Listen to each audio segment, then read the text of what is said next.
एक बार एक बच्ची की नई नई शादी हुई। बच्ची शहर की पढ़ी लिखी थी और जो लड़का था वो गांव का पढ़ा लिखा तो था पर सीधा था और मां का भक्त था। पिताजी थे नहीं, भाई थे नहीं, बहन थी नहीं, भाभी थी नहीं, भैया कोई नहीं था, अकेले वो मां बेटा थे। लेकिन वो भगवान का भक्त भी था और मां उनकी बीमार थी, वो लकवा वकवा जो होता है वो बीमारी लग गई थी, तो वो चारपाई में ही रहती थी। नई नई शादी हुई बच्ची की, वो घर आया, घर लेके आया और जब उसे मिलने के लिए गया तो उस देवी ने एक बात कही, ज्योतिषी जी ने पत्रा देखा है और पत्रा देखकर कहा है कि जो तुमसे विवाह करेगा और तुम्हारा स्पर्श करेगा वो तुरंत मर जाएगा। तो बोले, उन्होंने कहा कि अगर 11 दिन तुम्हारा पति सब्र करे और मैं 11 दिन तक फलाने मंत्र का जाप करूं तो इससे तुम्हारे पति को कोई नुकसान नहीं होगा।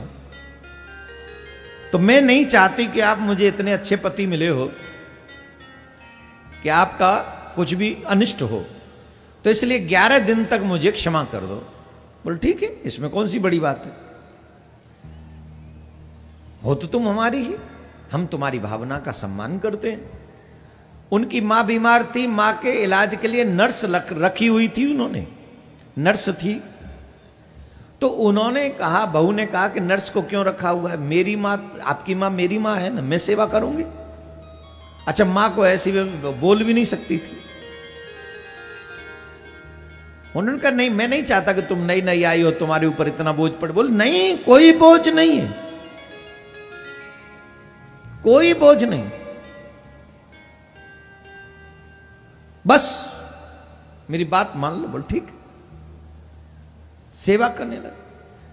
उस देवी ने यह कहा कि बुजुर्गों की सेवा जो लोग करते हैं, ये जिनके घर में बुजुर्ग होते हैं, उनके घर में पूरे पुण्य कमाने का सागर है।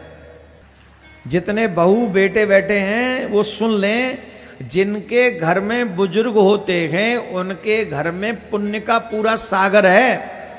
देवता भी उनके भाग्य को देख के तरसते हैं जिनके घर में ऐसे बुजुर्ग हैं जिनकी सेवा की जा सकती है।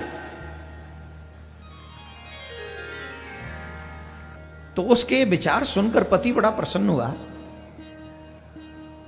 2 दिन बाद वो अपने मां के कमरे में गया और मां के कमरे में गया तो मां बोल नहीं पा रही थी, पर उसके इशारों से ऐसे लग रहा था कि वो मां कह रही है तू अपनी बहू को छोड़ दे, अपनी पत्नी को छोड़ दे, अपनी पत्नी को छोड़ दे।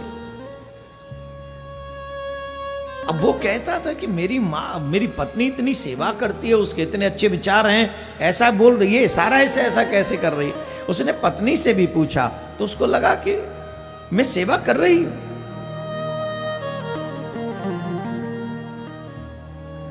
धीरे धीरे मां की तबीयत खराब होने लगी। डॉक्टर को बुलाया, डॉक्टर ने नर्स को रखा, नर्स ने, इस बीच में 10-11 दिन निकल गए।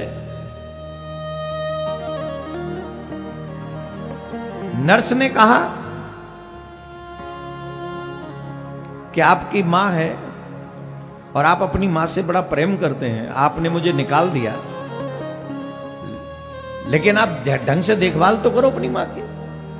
बोले मां की देखभाल तो ढंग की हो रही। बोले हो रही होती तो ये हाल होता। ये देखो तुम्हारी मां का हाल क्या है। तो पीठ में पीछे बहुत घाव हो गए थे, करवट भी नहीं ले सकती थी, ऐसी हालत हो गई थी। कई घरों में आपने ऐसी बहुएं देखी होंगी, पति आ जाएं तो सास ससुर की खूब सेवा करती हैं, ले चाय, ले पानी, ले, और पति जैसे ही घर से बाहर चले जाएं तो वो ये भी नहीं पूछने जाती कि हाँ साहब क्या लेओगी, कुछ चाहिए कि नहीं। और कई बार तो एहसान कर, रोटी खाओगी क्या माता जी, ना आज तो व्रत रखेंगे अमावस को।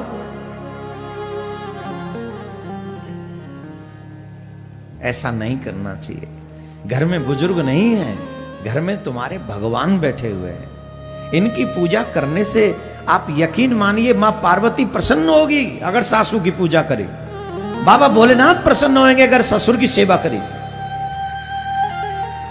और एक और बात बता दे, तुम्हारा पति भी प्रसन्न होगा उसके मां बाप की सेवा करने से। दिल से पति के सास ससुर की सेवा कर लो, तुम्हारा पति प्रसन्न हो जाए।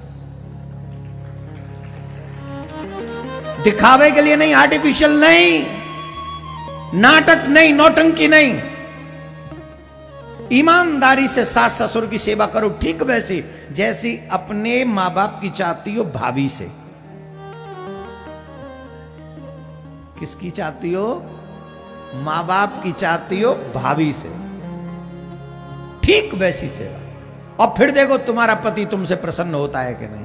अरे साहब, कितने कितने दिन हो जाते कमरे में नहीं घुसते हो जिसमें सास बैठी है ससुर बैठा है, नौकरों से सेवा करवाते रहते हो। अरे धिक्कार है ऐसे बड़कपन को। तो उसने बताया पति को लगा कि कुछ प्रॉब्लम है। पति सोने का नाटक कर रहा था। पति रात को 12 बजे उठी, पत्नी 12 बजे उठकर उसने ब्रीफकेस में कपड़े लगाए और छत के ऊपर जाने लगे। पति ने सोचा 12 बजे शायद पूजा के लिए जा रही हो, पूजा करती है, पंडित जी ने कोई मंत्र बताया है, पर सूटकेस में कौन सी पूजा है, कपड़े क्यों रख रही है। सोने का नाटक तो करता रहा, लेकिन जैसे ही कमरे से बाहर वो गई, वो भी पीछे पीछे चला देखने। फिर वो छत पे चढ़ी, वो भी धीरे धीरे छत पे चढ़ा, छत पे खड़ी हो गई। वो भी सीढ़ियों में ही रहा। सीढ़ियों में से सुन रहा था कि कोई 2 लोग बात कर रहे हैं। एक लड़का भी खड़ा है वहां, एक लड़का खड़ा है। उससे कह रही, देखो तुमने कहा था कि 11 दिन तक जैसे तैसे हैंडल कर लो, वो तुम्हें छुए ना, मैं तुम्हें लेके चला जाऊंगा 11वें दिन। आज तक उसने मुझे छुआ नहीं, मैं अभी तक तुम्हारी ही हूं, ले चलो मुझे। उन्होंने कहा चिंता मत कर, 1-2 दिन और निकाल। बोले नहीं नहीं, आज सूटकेस तैयार है। इतने में ही दौड़ के पति ने उसका सूटकेस पकड़ लिया और उसका हाथ पकड़ लिया। और जैसे ही पति पहुंचा, वो लड़का कूद के सबसे पहले भागा। उसके भागने से वो और भयभीत हो गई, उसने भी नीचे छलांग लगा दी। नीचे गिरी उस स्त्री ने आवाज लगाई, अरे मुझे ले चल, मैं तेरे पीछे नीचे पड़ी हूं, मेरे हाथ पांव टूट गए। उसने पीछे मुड़कर नहीं देखा। पति नीचे उतर के गया, नीचे उतर के गया, गाड़ी निकाली, गोद में उठाया, गाड़ी में रखा, हॉस्पिटल पहुंचाया, आईसीयू में एडमिट कराया। घर वालों के, उनके घर वालों को फोन किया और पति ने फोन करके उनको बुला लिया।